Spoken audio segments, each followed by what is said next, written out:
mean, what do you want me to say? um, yeah, Minions. Yeah, let's get into this.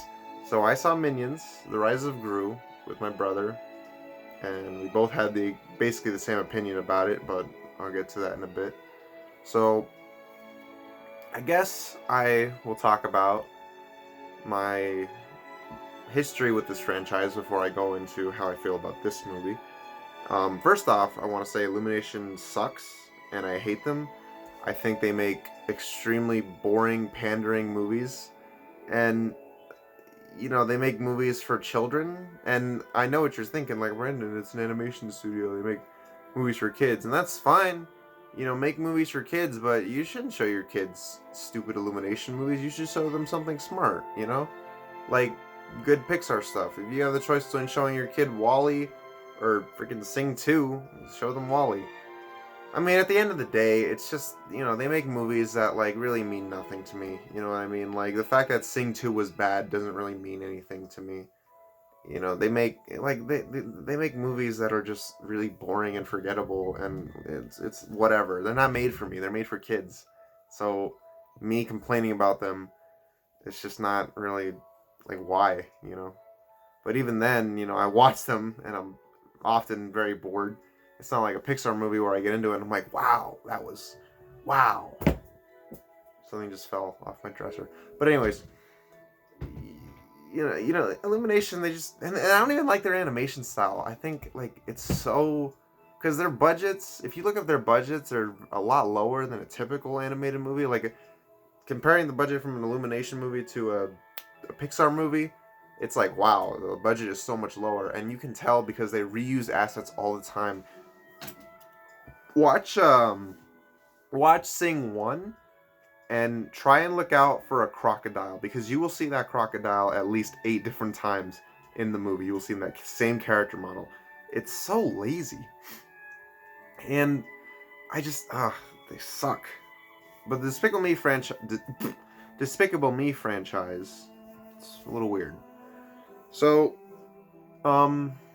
Despicable Me 1 and 2, I'm not gonna lie, I have a bit of a soft spot for them. I do. Because I was like 8 or something when the first one came out, and the second one came out like 3 years later, and I was still really young, and I thought the Minions were cute, and I liked Gru, and I liked action, and I was like, yeah, these movies are good. And even now and then, if they're on, like, oh, my niece is watching Despicable Me, I'll sit down and watch it. Hey, this is cute. Are they good movies? Like, are they, like, good movies? I don't know, probably not. But, I don't know, I guess I just have that sort of attachment to them because I really liked them when I was younger. So I still, just the first 2 Despicable Me movies, when I look at them, I'm like, yeah, these are cute. They're not bad. And I think the first one is unironically, like, not bad. I do like that movie. I do. The first Minions movie, even when it came out, I guess I was just older at that time, but even when it came out, I was like, this is lame. Like, it's real. Like, that was one of the first times I remember actually being, like, pandered to, Like, it just felt like, hey, Minions are popular, let's make a movie about them. We don't need to really try, just have them do stuff, And it worked, it made $1 billion, but that is not a very good movie at all. It's just boring. It's just really just uninteresting and just lame and stupid, and it's just such a bleh movie. It's so boring. Like, everything about it, the story and the characters and the pacing and the villains, like, nothing about it is special. Nothing about it is creative or unique. It's all just a bunch of bleh. And then Despicable Me 3 is genuinely an awful movie. Like, I really, like, that movie is, I could not believe how bad that movie was when I watched it. It is genuinely terrible. Like, there's like 8 different plot lines. It's so sloppily put together. There are some characters that have literally, like, nothing to do with what's going on, so they just give them some lame subplot. Like, Agnes, who is the youngest of Gru's daughter, she has to find a unicorn, so let's just have them cut to her every so often. She's trying to find a unicorn. The Minions in that movie have literally nothing to do. Like, they serve no purpose to the story. You could argue that they didn't in the first 2, but in the first 2, at least they were support to Gru. And in the third one, They do literally nothing. Literally nothing. And it's just like, okay. But I will say, in that movie, they quit working for Gru because Gru doesn't want to be a good guy anymore. He wants to, he's like, nah, we're not going back to villainy. And the minions are like, hey, fuck you. We're gonna go do evil stuff because that's who we are. We want to serve the most evil person alive, and you're not it. So we're out of here. And it makes me wonder if the minions hadn't been trapped in that cave, would have they become Nazis? Probably. But anyways, yeah, Despicable Me 3 was terrible. I will say, when Minions came out, the first Minions, even when I was younger, and I watched that movie, and at the end of that movie, Gru shows up, young Gru, and you're like, oh, well, this is how they met Gru, and it leads into Despicable Me. Even when I was younger, I was like, I feel like I would have enjoyed this movie more if it was about young Gru and the Minions. Like, if it wasn't just the Minions by themselves, if it was actually about Gru and how he became a villain and how the Minions factored into that, I think I would have liked that more. And now we have that movie. And Despicable Me 3 also ended on a cliffhanger, so I don't know, we'll get to that later. But anyways, now we get to this movie, Minions: The Rise of Gru. Me and my brother went to see it, and first off, it was a packed house. And let me tell you something. I work at a movie theater. That is what I do. And this movie is one of the busiest movies I have ever worked for. I've been working there for about a year, and the only movie that comes close to this, genuinely, is Spider-Man. And this movie is much more busy than Spider-Man. No Way Home, I mean. Venom was pretty busy too, but this movie, my last shift I had, where this movie was open, it was non-stop all day. And when I saw this movie at 7 last night, it was packed. I mean, it was really packed. And the strange thing was, there was barely any kids. It was mostly just, people my age. People that were, it was weird. It was, mostly, older kids, college kids. And that was when I realized, I was like, wow, the Minions have been around for a while at this point. They've been around ever since 2010. And it's been 12 years. Four movies before this. The Minions have been around for a while. It's not like they're the hip new trendy thing, that everybody hates because they're popular. It's like, no, they've been around forever. And they're still pretty relevant. And that's actually kind of amazing. It's pretty amazing when you can make your characters that popular. Not even Frozen was that popular for that long. And you want to know the crazy thing about Minions: The Rise of Gru? Was that I actually really liked it. I'm not kidding. This movie was actually a lot of fun. It is by far the funniest movie in this franchise. And I don't know, there was just, maybe I just went in with a good mood or something, but I had a great time with this movie. And another thing is that the audience, who again, barely any kids, mostly people my age, they were loving it. I'm not sure how much of it was a meme and how much of it was legit, but people, they were laughing a lot. They were cracking up and they were clapping. And let me tell you something about this movie, which is weird, is that there are a ton of cameos. So much fan service in this movie. Surprisingly a lot. You know that prequel thing they do? Because, of course, these movies are prequels. That prequel thing where, hey, here's this character before they were the character you know and love. Here, here's fucking, I don't know, here's Tuco in Better Call Saul. You remember Tuco? This is him before he was in Breaking Bad. Oh, hey, this is McGonagall before she was in Harry Potter in the Fantastic Beasts movies. Oh, hey, here's Legolas in the Hobbit series, even though technically Hobbit's not a prequel. It kind of is a prequel, even though the book was made first, but they made the movies after. You get what I mean. But there was a lot of fan service in this movie. There's a lot of stuff that's you remember that? It was mostly from the first two Despicable Me, it's not really the third one. and the crowd loved it. Like they were, I don't even want to spoil it because they're actually pretty cool the way they do it. There's like nods to the Despicable Me franchise, and whenever that happened, I'm not joking. I don't know if this was a meme or if people were legit excited by it, but people were like, "Woo!" and they were like, "Oh!" and they were clapping, and they were like, "Wow, that's awesome!"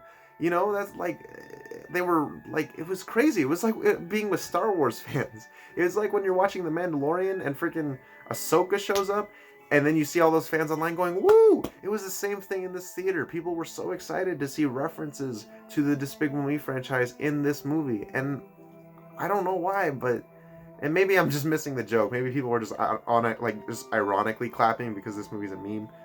But that just really added a lot to this movie. It felt more like a Despicable Me prequel than a Minions sequel. You know what I mean? Um, like just watch the movie. There's so much stuff in this movie that's like, hey, you remember that? This is this character or this thing before it was in Despicable Me, you know? And it's really neat. Um, like I was actually pretty surprised with the amount of fan service they put in this movie. And like I said, the crowd I was with, they loved it. They were clapping. Some of it was ironic for sure, but some of it I think they genuinely did like really get a kick out of the stuff that was going on. And this movie is genuinely, maybe I just have the humor of a 4-year-old, but it's genuinely really funny. Like it's genuinely a super funny movie. The Minions never really annoyed me that much until Despicable Me 3. That was the only movie where I was genuinely like annoyed by them. And you know, even in the other movies, I never really found them hilarious or anything. I was just kind of like whatever towards them. But this is the first movie in this franchise where I looked at the Minions and I actually liked them. I didn't find them annoying at all in this. I actually really enjoyed them. I found them super endearing and likable.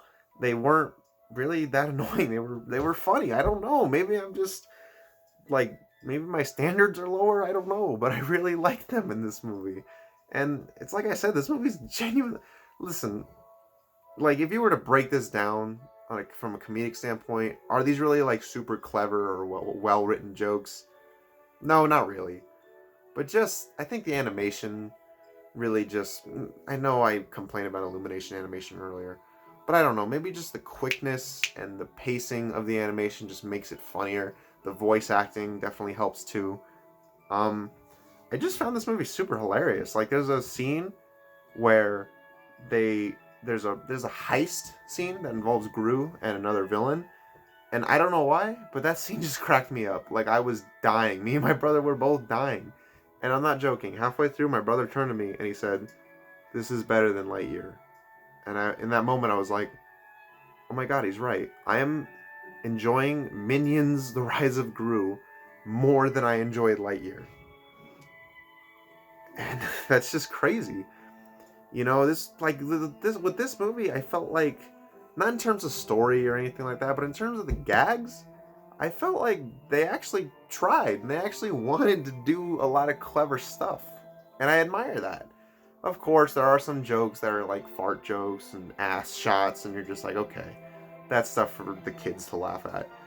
But you know, there's some references to like because the movie takes place in the 70s, so there are some references that are like, ha, that's funny, that kids aren't gonna get.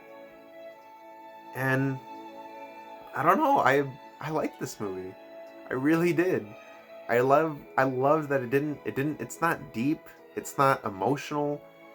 It doesn't try to be anything that it isn't. Like I really don't think that everything like every movie needs to be super deep or emotional or complex. Sometimes you just need something silly, you just need something fun. You just need to watch something that just gives you a ton of laughs, isn't like is really light and just makes you feel good. And this movie did that for me. I had a great time. I really did. I laughed a lot.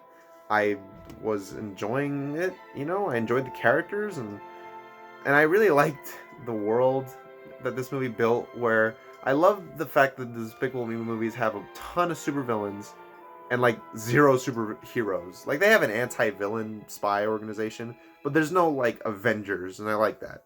You know, I also like that every character in this movie, pretty much every character, is like an evil person. Like, you don't see that in kids movies these days. Like, the main character of this movie, Gru, is trying to be a supervillain, and you never have a moment. Like, remember in The Grinch when he, like, before he's like the good Grinch, before he has the change of heart, when he's evil Grinch at the beginning, there's a scene where he lets a reindeer go, and you're like, the Grinch wouldn't do that at the beginning of the story. You just have to make, you're just trying to make him likable, and it's manipulative. But here, they never do that. They never try to make Gru like, oh, he's sympathetic, or oh, he's really a good guy deep down, because he's not there yet. He'll get there when he adopts those little girls in Despicable Me 1, but as of right now, he's an evil bastard. He's an evil little kid. He's like Eric Cartman, kind of, just less racist.